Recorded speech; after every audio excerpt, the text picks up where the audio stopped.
আমরা যারা আছি বাবার সাথে যদি দিনের বেলা পথ চলি, ছেলে যারা আছি বিশেষ করে দিনের বেলা বাবার সাথে রাস্তায় হাঁটলে পিছনে হাঁটবো, বাবা সামনে হাঁটবে। বালের ছেলে যারা আছে আমরা পিছনে হাঁটবো, বাবা সামনে হাঁটবে।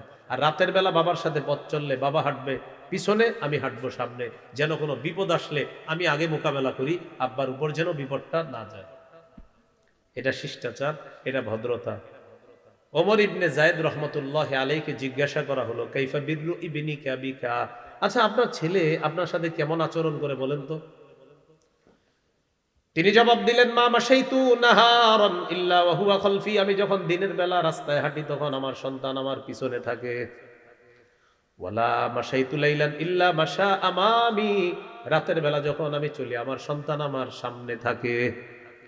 আমি দিনের বেলা রাস্তায় হাঁটলে আমার সন্তান আমার পিছনে থাকে, রাতে যখন পথ চলি আমার সন্তান আমার সামনে চলে। এরপরে কি বলে দেখেন, ওয়ালা রাকিয়া সাকফান ওয়া আনা তাহতাহু, আমি কখনো বাসার নিচে থাকলে আমার ছেলে কখনো ছাদে ওঠে না। হ্যাঁ? বললেন ওয়ালা রাকিয়া সাকফান ওয়া আনা তাহতা, আমি নিচে আছি আমার ছেলে ছাদে ওঠে না, আমার বাবা নিচে, আমি কিভাবে ছাদে উঠি? মানে গুনাহ হবে না? আপনি ছাদে উঠলে গুনাহ হবে না? আপনার বাবা নিচে, সন্তান বলতেছে আমার বাবা নিচে, আমি ছাদে কিভাবে উঠি? মানে ভদ্রতা, শিষ্টাচার। আবু হুরায়রা রাদিয়াল্লাহু তাআলা আনহু বলেন, লা তুসাম্মিহি বিইসমিহি, বাবার নাম ধরে কখনো ডাকবা না, বাবার নাম ধরে কখনো ডাকবা না। ওয়ালা তাজলিস আমামা, বাবার সামনে কখনো বসবা না, অথবা ওয়ালা তাজলিস ক্বাবলা, বাবার সামনে বসবা না। কোন মজলিসের মধ্যে বসলে বাবা আগে বসবে, তুমি পিছনে বসবা। ওয়ালা তামশি আমামা, দিনের বেলা যখন পথ চলবা তখন তুমি সামনে চলবা না, বাবা সামনে চলবে, তুমি পিছনে চলবা। উস্তাদদের ক্ষেত্রেও সেম ঘটনা ঘটাবে। হ্যাঁ, উস্তাদও তো আপনার আমাদের পিতা, পিতার মতো। উস্তাদও আমাদের পিতার মতো, আমাদের ইলমের পিতা উস্তাদরা। তাহলে এইভাবে বাবা মার সাথে ভদ্রতা বজায় রাখবো, বলেন ইনশাআল্লাহ। গুরুত্বপূর্ণ কথা হলো, মা বাবা যদি আপনাকে নাফরমানি করতে বলে তখন কি করবেন? মা বাবা আপনাকে নাফরমানি করতে বললে কি করবেন বলেন? এইভাবে ভদ্রতার সাথে তাদের এই কথাটি প্রত্যাখ্যান করবেন, ভদ্রতার সাথে। মা বাবা যদি বলে নাফরমানি করতে, আপনি ভদ্রতার সাথে বলবেন, আব্বা আমি এটা পারবো না, আম্মা পারবো না, তুই ঘর থেকে বের হয়ে যা। আপনি বের হয়ে যাবেন, কিন্তু ভদ্রভাবে ধমক দিবেন, আব্বা জি আমি বের হয়ে যাইতেছি, তুই আর আমার ঘরে আসবি না, বলে দিচ্ছে যে আব্বা আমি আসবো না, কিন্তু আমি শিরিক করবো না, আমি হারাম কাজ করবো না। ভদ্রতার সাথে আপনি প্রত্যাখ্যান করবেন। দলিল সূরা লোকমানের 15 নম্বর আয়াতে একদম স্পষ্ট দলিল, وَإِنْ جَاهَدَاكَ عَلَىٰ أَن تُشْرِكَ بِي مَا لَيْسَ لَكَ بِهِ عِلْمٌ فَلَا تُطِعْهُمَا, তোমার মা বাবা যদি তোমাকে বাধ্য করে আমি আল্লাহর সাথে শিরিক করার জন্য, ফালা তুতিহুমা, মা বাবার আনুগত্য করবা না, এই কথাটা শুনবা না, এক্ষেত্রে মা বাবার আনুগত্য করবা না। এরপরে কি বলে দেখেন, ওয়া সাহিবহুমা ফিদ দুনিয়া মারুফা, যতদিন দুনিয়াতে আসো তাদের সাথে সৎ ভাব বজায় রাখবা, মা বাবার সাথে সৎ ভাব বজায় রাখবা দুনিয়াতে যতদিন থাকবা। আপনার বের করে দিস, আপনি শহরে চলে আসছেন, মা বাবা সেই গ্রামে আছে, তারা অভিমান করে আপনার ফোন ধরে না, প্রতিবেশীদের দিয়ে খোঁজ নেন, আব্বা খাইছে তো, আম্মা খাইতেছে তো, চাল আছে ডাল আছে ঘরে। যে মা বাবা আপনারা দেখতে পারতেছে না তার খোঁজ নিতে হবে, আপনি অন্যের মাধ্যমে হোক, আব্বা খাইছে কিনা, আম্মা খাইছে কিনা, চাল ডাল ঘরে আছে কিনা। আপনার চাল ডাল তারা নিতে চায় না, ভাইয়ের মাধ্যমে কৌশলে পাঠান, বোনের মাধ্যমে পাঠান, যেইভাবে পারেন খোঁজ খবর রাখেন। নাফরমানি তো করবেন না, তবে সদ্ভাব বজায় রাখতে হবে। এমনকি তারা যদি অন্য ধর্মেরও হয় আর আপনি মুসলমান হয়ে গেছেন, সেই মা বাবার অন্ন বস্ত্র বাসস্থান স্বাস্থ্যের খোঁজ খবর সন্তান হিসাবে আপনার রাখতে হবে। তাহলে গুরুত্বপূর্ণ কথা, শিরিক করতে বলছে করব না, ভদ্রতার সাথে, উগ্র ব্যবহার করব না। শিরিক করতে বলছে করব না শিরিক, উগ্র ব্যবহার করবা না, উগ্র ব্যবহারও করা যাবে। আল্লাহ কথাগুলা মনে রাখার তৌফিক দান করেন। রাসূল সাল্লাল্লাহু আলাইহি সাল্লামের সাহাবী সাদ, কি নাম? সাদ রাদিয়াল্লাহু তাআলা, তিনি মুসলমান হইলেন। তার আম্মা তাকে বললেন, তুই ইসলাম ছেড়ে দে। নাউজুবিল্লাহ বলেন। তো ছেলে বললেন অসম্ভব, না তুই ছেড়ে দে, না অসম্ভব আম্মা।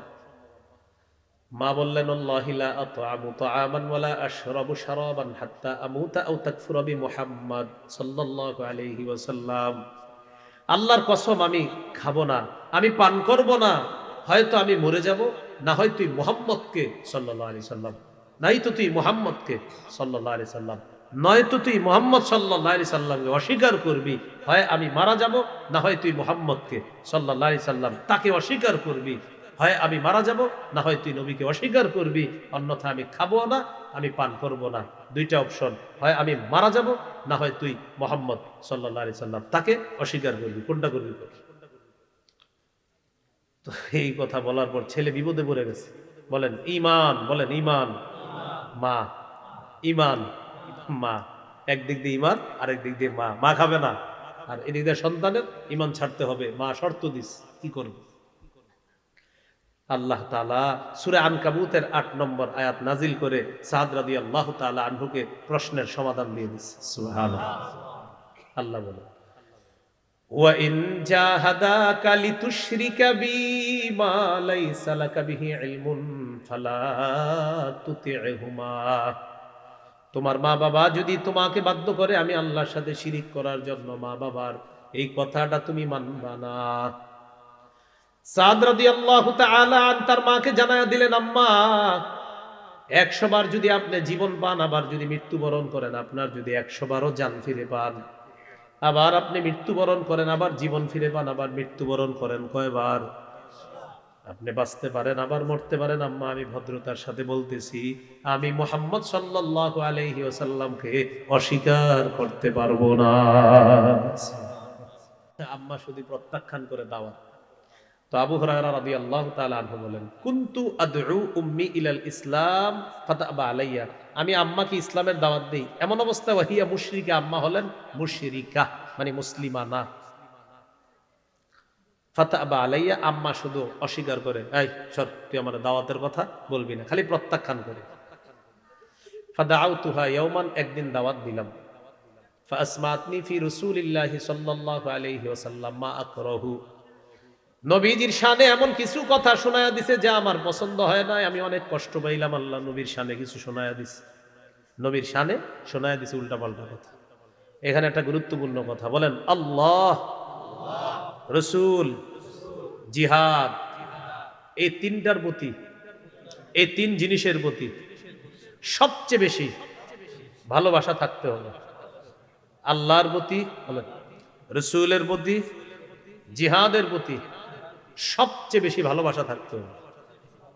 কার প্রতি? আল্লাহর প্রতি, রসুলের প্রতি, জিহাদের। সূরা তাওবার 24 নম্বর আয়াতে আছে, কুল ইন কানা আবাউকুম ওয়া আবনাউকুম ওয়া ইখওয়ানুকুম ওয়া আজওয়াজুকুম ওয়া আশীরাতুকুম ওয়া আমওয়ালুন ইকতারাফতুমুহা ওয়া তিজারাতুন তাখশাউনা কাসাদাহা ওয়া মাসাকিন তারদাউনাহা আহাব্বা ইলাইকুম মিনাল্লাহি ওয়া রাসূলিহি ওয়া জিহাদিন ফি সাবিলিহি। এই জায়গায় 8টা কথা বলছে। তোমাদের মা বাবা, তোমাদের সন্তান, তোমাদের স্ত্রী, তোমাদের ভাই বোন, তোমাদের পরিবার, তোমাদের সম্পদ, তোমাদের ব্যবসা, তোমাদের প্রিয় বাসস্থান যদি আল্লাহর চেয়ে, রসুল আর জিহাদের চেয়ে বেশি প্রিয় হয়, আযাবের অপেক্ষা করো। তাহলে এবার উল্টাটা করেন, সবচেয়ে বেশি প্রিয় হতে হবে আল্লাহ, রসুল এবং জিহাদ। আল্লাহ বলছে আল্লাহর চেয়ে, রসুল আর জিহাদের চেয়ে বেশি প্রিয় হলে আযাবের অপেক্ষা করো। তাহলে প্রিয় হতে হবে বেশি আল্লাহ, প্রিয় হতে হবে বেশি রসুল সাল্লাল্লাহু আলাইহি সাল্লাম, প্রিয় হতে হবে বেশি জিহাদ। তো নবীজিরে উল্টা পাল্টা কথা বলছে মা, সাহাবী সহ্য করতে পারেনি, নবীজির কাছে আসছে। আতাইতু রাসূলুল্লাহি সাল্লাল্লাহু আলাইহি ওয়াসাল্লাম ওয়া আনা আবকি, কান্না করতে করতে নবীজির কাছে আসলাম। নবীজির কাছে এসে বললাম, ইয়া রাসূলুল্লাহ কুনতু আদউ উম্মি ইলাল ইসলাম ফাতাবা আলাইয়া ফাদাউতুহা আল ইয়াউমা, হুজুর আমি আমার আম্মাকে ইসলামের দাওয়াত দিই, আম্মা প্রত্যাখ্যান করে, ধারাবাহিকতায় আজকেও আমি আম্মাকে ইসলামের দাওয়াত দিলাম। ফাসমাতনি ফিকা মা আকরাহু, আপনার ব্যাপারে এমন উল্টাপাল্টা কথা বলছে যে আমার সহ্য হয় নাই, পছন্দ হয় নাই।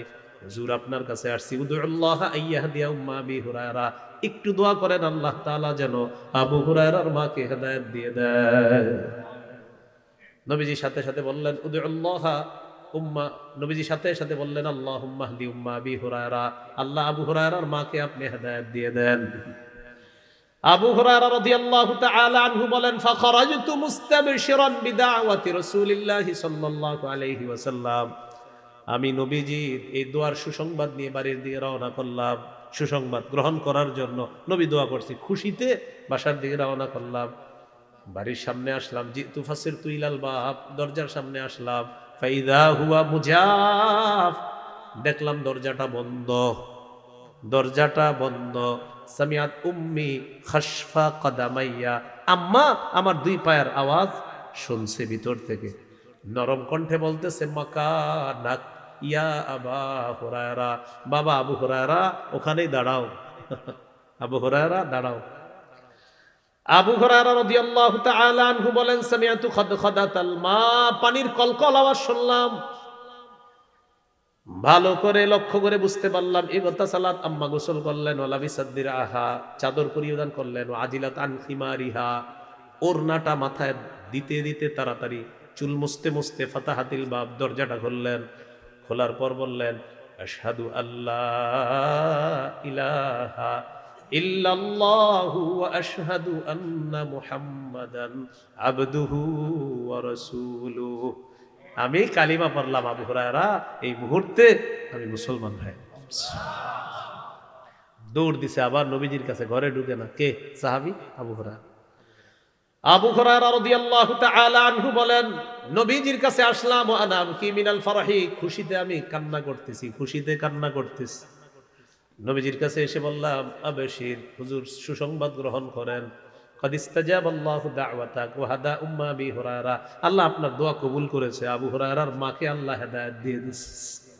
হুজুর আরেকটা দোয়া করেন। কি দোয়া? উদুল্লাহ আইয়ুহাব্বিবানি আনা ওয়া উম্মি ইলা ইবাদিহিল মুমিনিনা ওয়া ইউহাব্বিবাহুম ইলাইনা, হুজুর আল্লাহ যেন আমারে আর আমার মাকে সারা দুনিয়ার সমস্ত মুমিনের অন্তরে প্রিয় পাত্র বানায়া দেয়, আর মুমিনদেরকে যেন আমার আর আমার মায়ের অন্তরে প্রিয় বানায়া দেয়।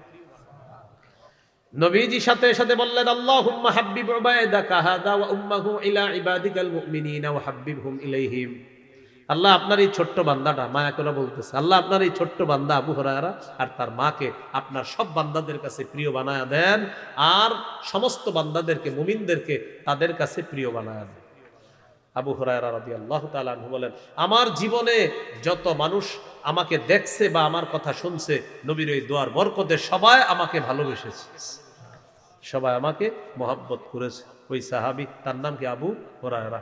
এই হলো আপনার অমুসলিম মা বাবা হলে তাদের হেদায়েতের জন্য দোয়া করা। এই হলো সূরা বানী ইসরাঈল 24 নম্বর আয়াত, 25 সর্বশেষ আয়াত যেটা তেলাওয়াত করলাম। রব্বুকুম আ'লামু বিমা ফি নুফুসিকুম, তোমাদের মনে কি আছে এটা তোমাদের রব অধিক অবগত। দুই একটা উল্টা পাল্টা যদি মুখ দিয়ে বের হয়েও যায়, মনটা তো ভালো আছে, তোমার মনে কোনো খারাপই নাই, আল্লাহর কাছে তওবা করবা। ইন তাকুনু সালিহিনা, যদি তোমরা সৎ হও, নেককার হও, ফাইন্নাহু, তবে জেনে রাখো নিশ্চয়ই তিনি মানে আল্লাহ, কানা লিল আওয়াবিনা গফুরা, তিনি অধিক তওবাকারী বান্দাদের জন্য ক্ষমাশীল, দয়ালু। মাশাআল্লাহ, ফ্যানটা বন্ধ করছে, খুব ভালো হয়েছে কিন্তু বিষয়টা। হ্যাঁ, ফ্যানটা পুরো রিমান্ডের মতো ছিল তখন। যাই হোক, আল্লাহ আমাদের সকলকে যে কথাগুলো শুনলাম বললাম, আমরা সবাই যেন মা বাবার আনুগত্য করতে পারি, আল্লাহ তৌফিক দান করেন।